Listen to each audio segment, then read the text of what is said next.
তো বিরিয়ানি হচ্ছে এমন একটা জিনিস যেটা কম বেশি সবারই খুব পছন্দের। আমার খুব পছন্দের বলব না, তবে খুব একটা খারাপও লাগে না। তো হয়তো তোমরা ভাবছো যে আজকের এই ভিডিওতে মানে কেকের ভিডিওতে আমি বিরিয়ানির টপিকটা কেন নিয়ে আসছি? তো চলো সেটাও তোমাদেরকে আমি ক্লিয়ার করে বলবো যে হঠাৎ করে আমি বিরিয়ানির কথা কেন বললাম। তো সবার প্রথমে এখানে আমি চকলেটের স্পঞ্জটা নিয়ে নিয়েছি।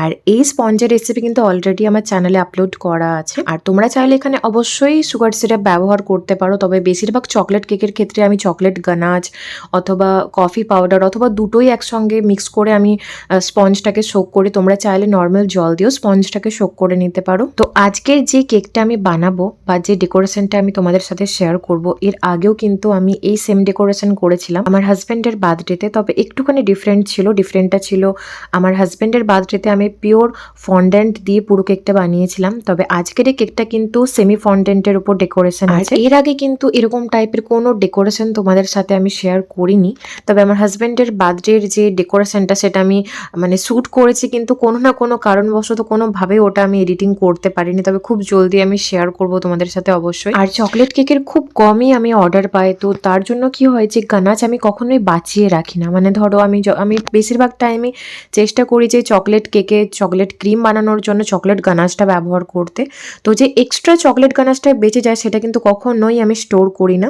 আমি চেষ্টা করি কেকে অ্যাজ আ ফিলিং হিসেবে ওটা দিয়ে দেওয়ার, কারণ আমি চেষ্টা করি প্রত্যেকটা জিনিসে একদম ফ্রেশ বানিয়ে ফ্রেশ কাস্টমারকে দেওয়ার। কোনো কিছু আগের থেকে স্টোর করে বা জমানো জিনিস আমি রাখি না, তাহলে আর লোকে হোম বেকারসদের কাছে কেন আসবে, তাই না? আর আজকের কেকটার ডেকোরেশন ছিল এক হাঁড়ি ভর্তি বিরিয়ানি থিম কেক। আর এই প্রথমবার আমি হাঁড়ি টাইপের কোনো কিছু বানিয়েছি, কারণ কখনো এরকম টাইপের আমি অর্ডারই পাইনি। তো আশা ছিল যে কেউ না কেউ কাজ আমাকে অর্ডার করুক, তাহলে আমি নিশ্চয়ই বানাবো। কার না ভালো লাগে নতুনত্ব কিছু ট্রাই করতে, তাই না? নতুনত্ব কিছু ট্রাই করবো, তবে না তোমাদের সাথে কিছু ইউনিক ডেকোরেশন শেয়ার করতে পারবো। তো আমাকে যে রেফারেন্স পিকটা পাঠানো হয়েছিল সেটাতে ব্রাউন কালারের ছিল হাঁড়িটা, তবে একদম ডার্ক ব্রাউন কালার। তো দুরকমভাবে আনানো পসিবল। একটা হচ্ছে যদি ফন্ডেন্টের কেক হয় তবেই পসিবল একদম ডার্ক ব্রাউন কালারটা নিয়ে আসা, আদারওয়াইজ এয়ার ব্রাশের সাহায্যেও পসিবল হুইপিং ক্রিম কেকে।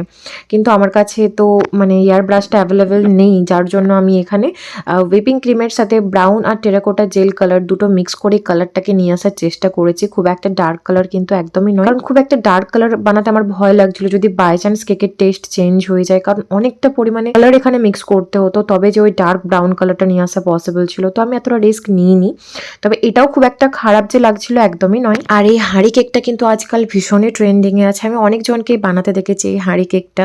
কেউ বিরিয়ানিতে বানিয়েছে, কেউ রসমালাই মানে অ্যাজ আ রসমালাইয়ের হাঁড়ি বানানোর চেষ্টা করেছে, আরও অনেক রকম দেখেছি। তবে জানিও যে আজকের এই হাঁড়িটা তোমাদের কেমন লেগেছে। তো যেটা প্রথমেই বলেছিলাম যে আজকের কেকটার থিম ছিল বিরিয়ানি থিম কেক, আর এটা সেমি ফন্ডেন্টের কেক। তো অর্ডারটা আমি 3-4 দিন আগেই পাই। তো যেদিন কেকটা ডেলিভারি দেওয়ার ছিল তার 2 দিন আগে কিন্তু সেমি ফন্ডেন্টের প্রত্যেকটা কাজ খুব ভালোভাবে বানিয়ে নিয়ে খুব সুন্দরভাবে ড্রাই করে নেওয়ার পর এয়ারটাইট কন্টেনারের মধ্যে আমি স্টোর করে রেখেছিলাম। আর যেদিনই কেকটা ডেলিভারি দেওয়ার ছিল সেদিনই আমি সকালবেলা স্পঞ্জটা বানিয়ে নেওয়ার পর ক্রিমের যা যা কাজ ছিল সব কিছু কমপ্লিট করে নিয়ে কেকটাকে সেট হতে রেখে দিয়েছিলাম ফ্রিজে।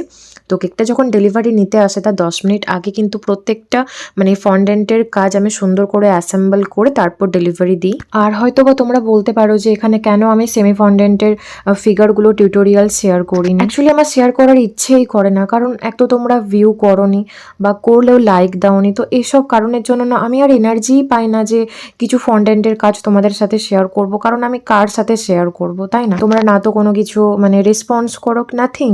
তো ইচ্ছে করে না আমার ফন্ডেন্টের কোনো টিউটোরিয়াল শেয়ার করার। তো যেদিন দেখবো যে ভিউয়ার্স ঠিকঠাক হচ্ছে আমি সেদিনই ফন্ডেন্টের কাজ তোমাদের সাথে শেয়ার করবো, আদারওয়াইজ একদমই নয়।